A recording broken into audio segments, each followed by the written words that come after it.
From female players absolutely losing it at each other, to outrageous sexist comments about women on the course. These are the most controversial moments in women's golf history. And first we start with one of the strangest situations golf has ever seen. Michelle Wie's early career caddy carousel. Let's say that you're Greg Johnston, a veteran caddy with an incredible resume. You've won 4 majors with Julie Inkster. You've just helped Michelle Wie tie for 26th at the British Open. Not her best, but solid. You're at Manchester Airport, probably grabbing a coffee, thinking about your next tournament together. And then, your phone rings. The voice on the other end?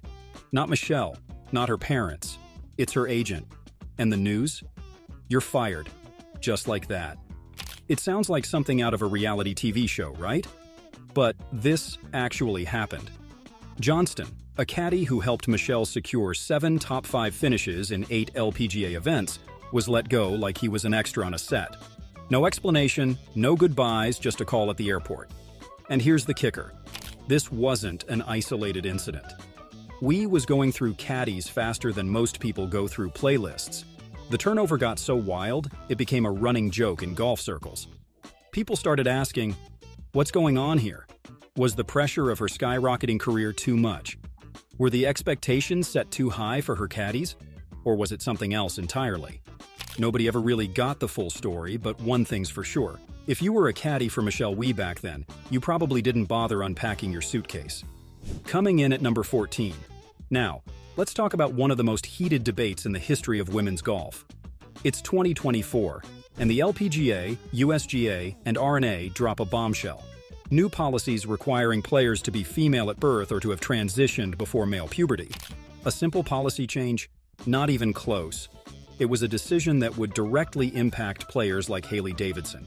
She's a golfer with a dream, to compete at the highest level on the LPGA Tour. In October 2023, she's making headlines. She's advancing through Q School, playing some incredible golf, and she's on the verge of making history as the first transgender woman to earn LPGA Tour status. Starting her transition in 2015, completing gender reassignment surgery in 2021, and suddenly, she found herself in the middle of a storm that was bigger than golf. But then the rule change hit. Now, starting in 2025, only golfers who were female at birth or who transitioned before male puberty can compete in their women's events. The controversy split the golf world right down the middle. Some praised it as protecting competitive fairness, while others saw it as a step backward for inclusivity. And caught in the middle, athletes like Davidson who just wanted to play the game they loved. From controversial policies to controversial comments. Here at number 13, we talk about Haney's disaster of a radio moment. A time when someone really should just keep their mouth shut.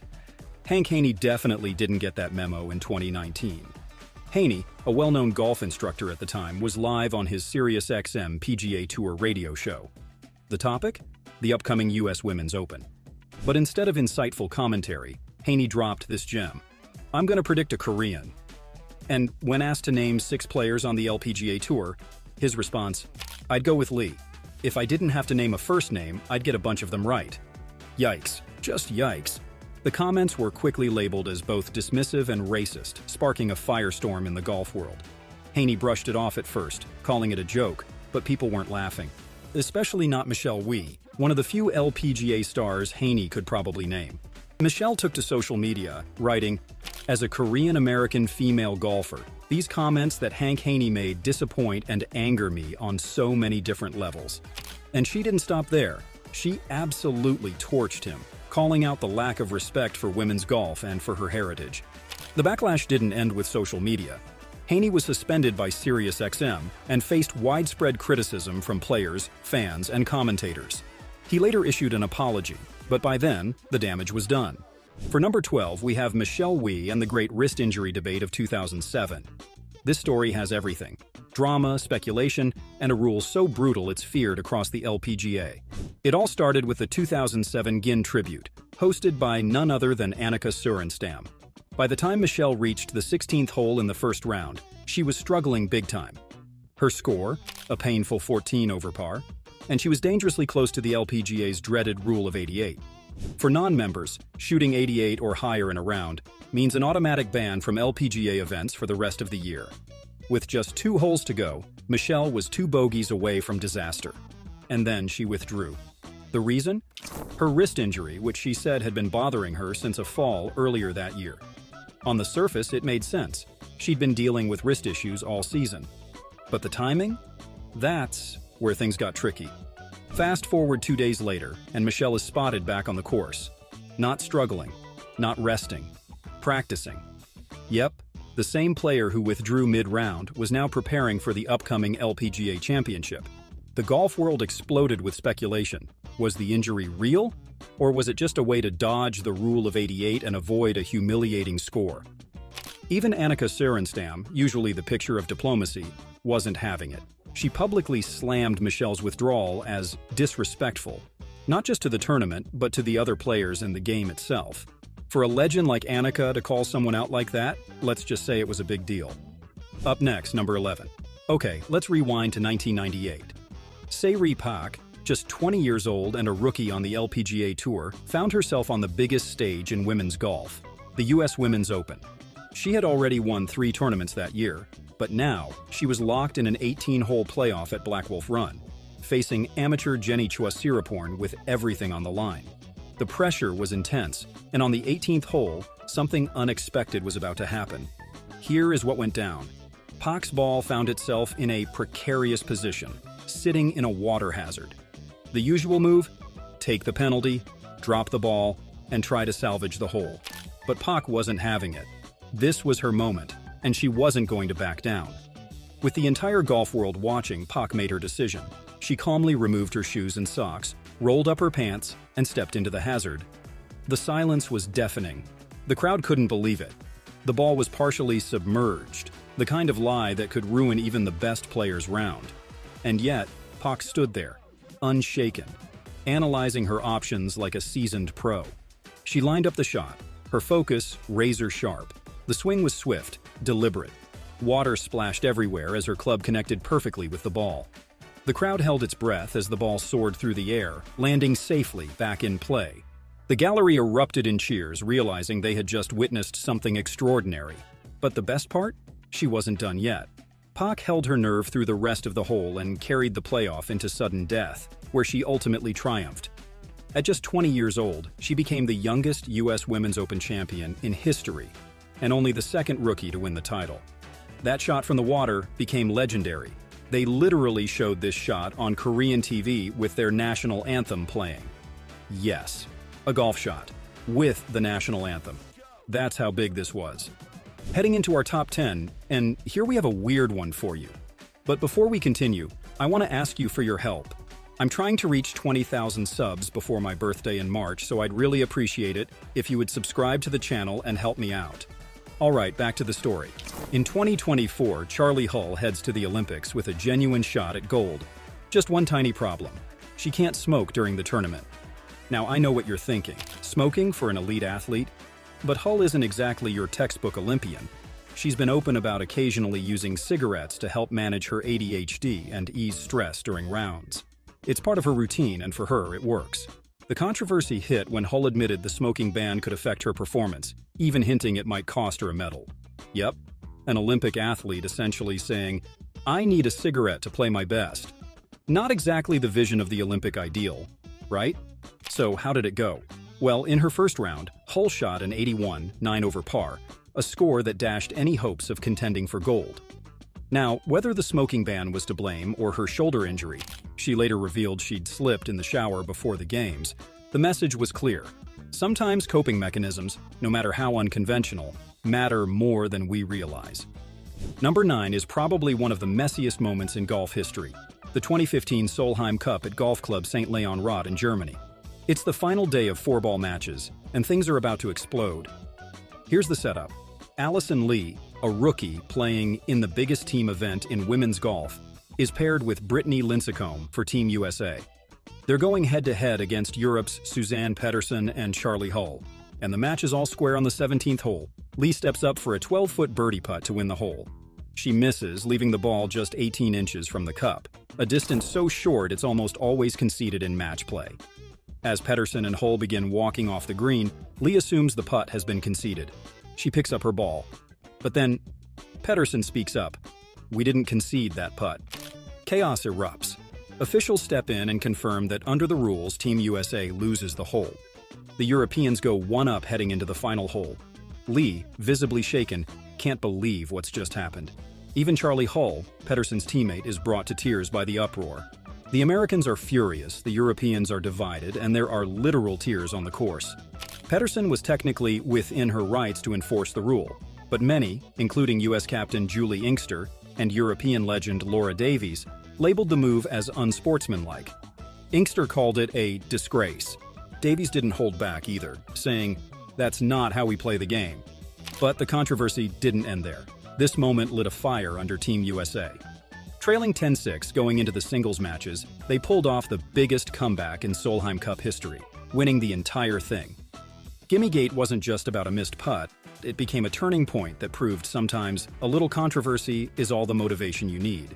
Here at number 8, we have one of the most unbelievable fairy tales in golf history. Imagine showing up to your first tournament outside your home country. You've never played this type of golf before. You don't speak the language. And, oh, by the way, the tournament you're entering? It's one of the biggest championships in women's golf. That's exactly where Hinako Shibuno found herself at the 2019 AIG Women's Open. What she does next is absolutely unthinkable. While most players are laser-focused, barely cracking a smile under the weight of a major championship, Shibuno, she's all smiles. Literally. Walking the course, chatting with her caddy, even waving to fans.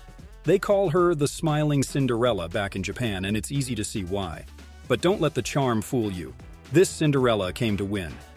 Fast forward to the final round, and the drama couldn't be higher. Lizette Salas, a seasoned veteran, shoots an incredible 7 under 65, finishing the week at 17 under par. The clubhouse lead is set. For Shibuno to win, she needs a birdie on the 72nd hole.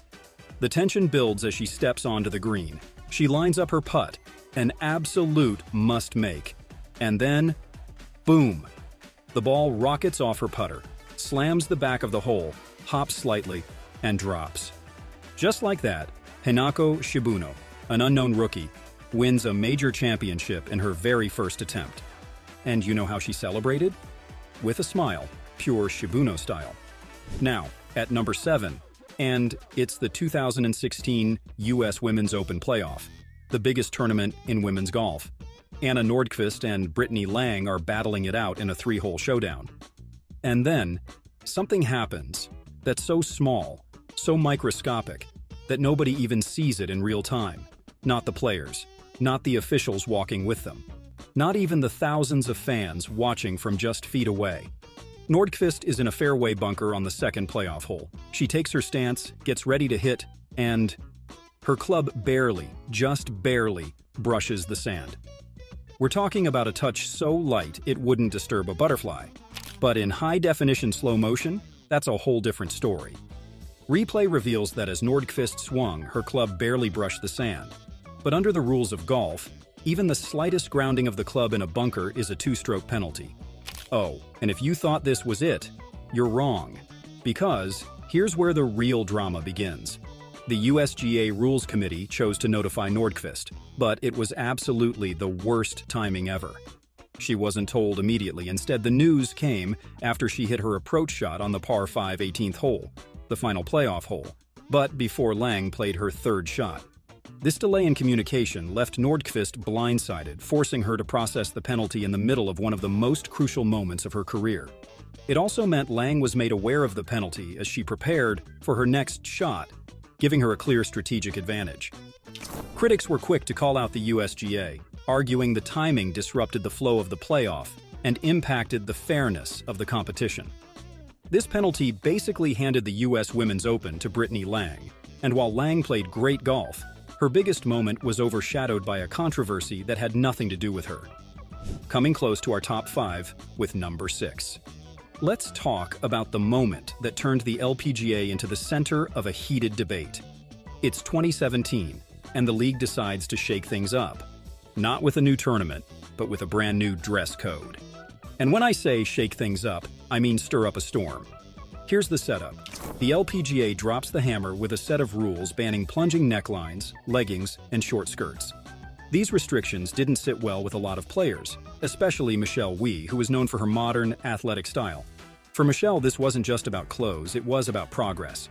She and others called the new rules outdated and sexist, better suited for a 1950s country club than a global professional sport. Then came the backlash. Fans, players, and commentators all started asking tough questions.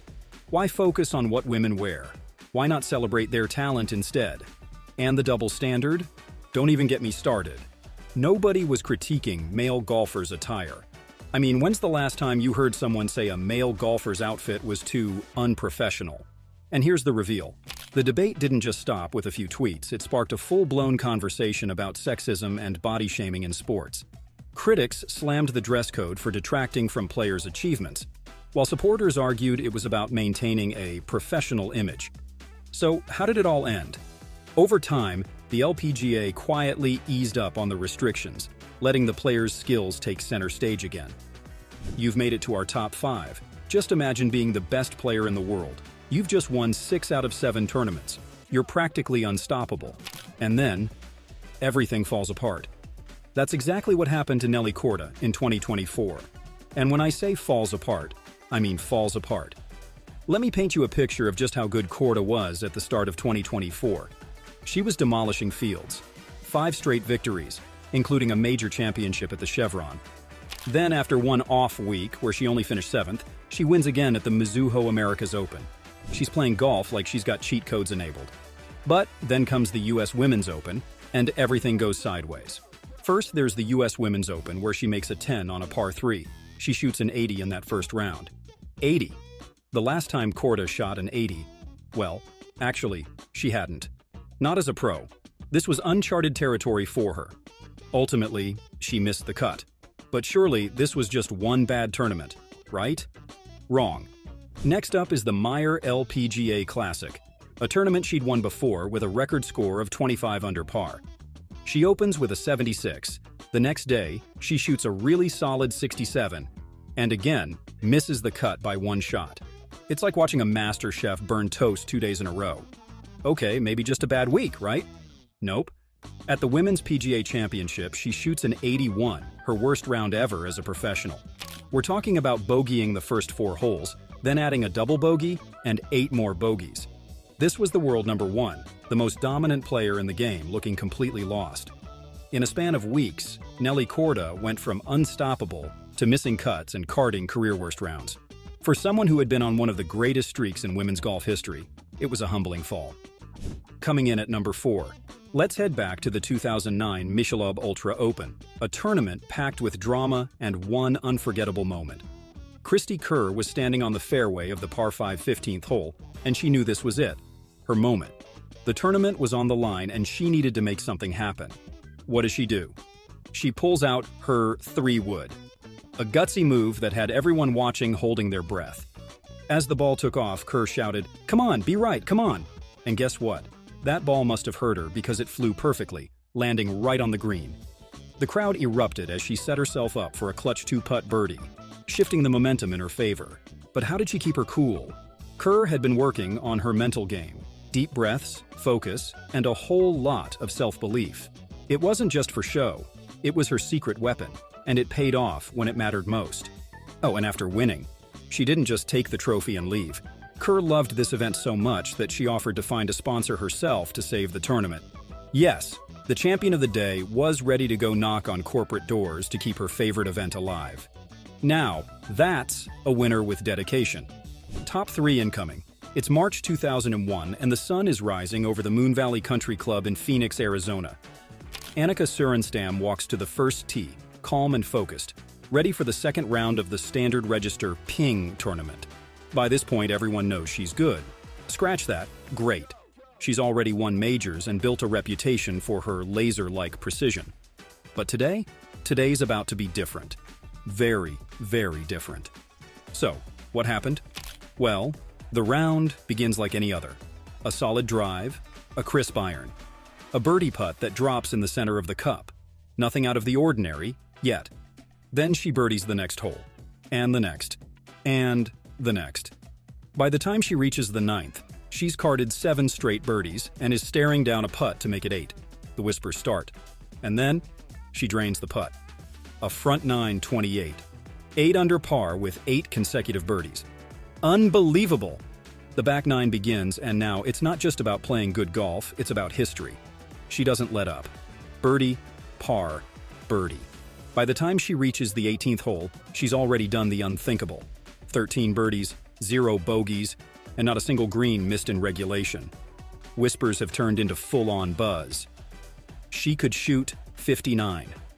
The kind of score that seems impossible. A number so rare that it's almost mythical. But there's one problem. She needs a par on the last hole to do it. 10 minutes later, she lines up her putt to make par and break 60. Annika stays cool under the pressure and sinks it. The crowd erupts. Annika smiles, raises her fist just slightly, and walks off the green as if she does this every day. But she doesn't. Nobody does. She's just become the first woman in LPGA history to shoot 59 in competition, a feat so extraordinary it's still referred to as the perfect round. Number 2 is probably one of my favorites. Let's go back to 1972, when the LPGA Tour found itself embroiled in an enormous scandal that would shake the sport to its core. Jane Blalock, a rising star with a string of victories to her name, was the face of a bright new future for women's golf. But at the Bluegrass Invitational in Louisville, Kentucky, her career took a sudden, shocking turn. The accusation was as serious as it gets in golf: improper ball marking. For a sport built on integrity, this wasn't just a small rules infraction, it was a potential career ender. The LPGA's executive board wasted no time. Blalock was disqualified, slapped with a $500 fine, and put on probation for the rest of the season. The punishment was swift, but was it fair? That's where things got murky. Blalock maintained her innocence, insisting she'd done nothing wrong. The whispers among players grew louder. Was this about the rules or something else? With her reputation hanging by a thread, Blalock made a decision no one saw coming. She filed a $5 million antitrust lawsuit against the LPGA. The sport's golden girl had just declared war on its governing body. Jane argued that the suspension violated federal laws and exposing a critical flaw in the system. Players were policing their own members. The courtroom drama reached its climax in 1973. U.S. District Court Judge Charles A. Moy Jr. ruled decisively in Blalock's favor, calling the LPGA's suspension ill-founded and stating that players should never be tasked with policing their peers. The ruling forced the LPGA to overhaul its entire governance structure, appointing its first commissioner and establishing formalized disciplinary procedures. And just like that, Jane Blalock didn't just win her case, she changed the LPGA forever. And finally, the big number 1. And here's a moment that left the golf world absolutely stunned. It's 2023, and Lydia Ko, one of the game's most successful and meticulous players, is at the Dana Open. She's in fine form, looking to make another run up the leaderboard.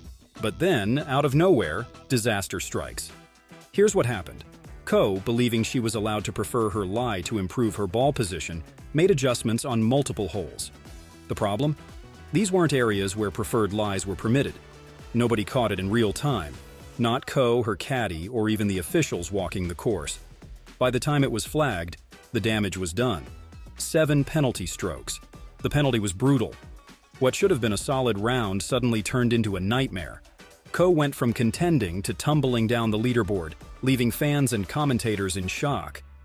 This wasn't a rookie mistake.